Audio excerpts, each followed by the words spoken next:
The edge mobility suspension trainers are some of the best tools out there, in my opinion, to be able to work fascial lines or continuities of tissue is the way that I like to think about it. It's really important for me to make sure that I rule the tool rather than letting the tool rule me. I see that all too often. And so in today's Rule the Tool series, I want to show how I use these straps to emphasize different fascial lines. We're going to start with the anterior fascial line. Recognize that any of these movements I'm about to show you using these straps can be progressed or regressed in any number of ways. Okay, for me, mobility and stability are opposite ends of the same spectrum. So the same movement we can load with mobility-centric or stability-centric depending on the needs of the person we're working with. Okay, so starting with that anterior line, one strategy might be just to get into this position, and I could do an alternating lunge where my hands come up overhead. You can see, and I'm going to stop at the edge here. When I'm in this position, I've got my anterior line is all the way long, even into that hip flexor, even into that back calf there is all long together. They work together and function all the time.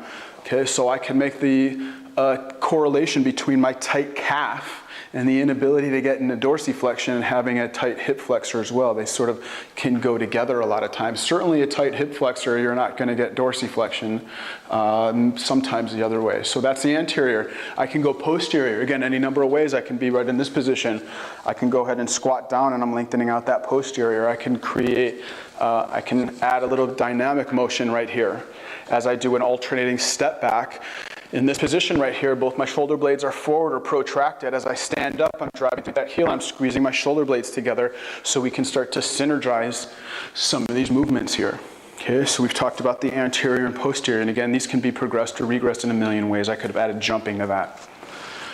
The lateral line is a good one, so I like to position up in this way. I can have this hand in any number of places, but up overhead in opposite side lunge. When I go through this here, I'm lengthening out that lateral line. This hand can be in any number of places depending on what type of thoracic motion I want to emphasize. Okay, I can take this right now, I'm working more mobility. Let me stabilize it a little.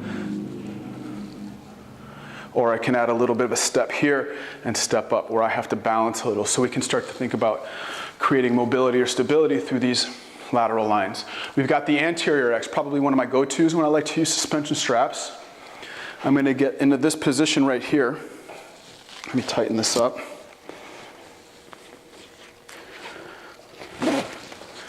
So my left hand is up overhead. My right hand is rotated. I've got side bending, right rotating right. My right bicep, my right pec, my right external oblique. When I step forward with my left right foot, my left internal oblique, my left hip extensor, the front of my butt are all long together. So we got an anterior X. I can go through these different multi-plane movements, emphasizing the anterior X. I can get the posterior X. Maybe I get into this position here. Right now, I'm going to angle out over here. So right now, my left lat is long. I'm going to take my left foot and I'm going to step back as far as I can, stand up and drive a little bit of shoulder squeezing here. As I do this, I've got a posterior X that's lengthened together. My left lat, my right glute, my thoracolumbar fascia are all long as I start to squeeze or stand up. So ways to use this tool to emphasize some of those fascial lines that all work together anyway to control the motion. We're going to talk about a bunch of tools in this series and how we can make sure that we're ruling them. Hopefully this spurs some discussion.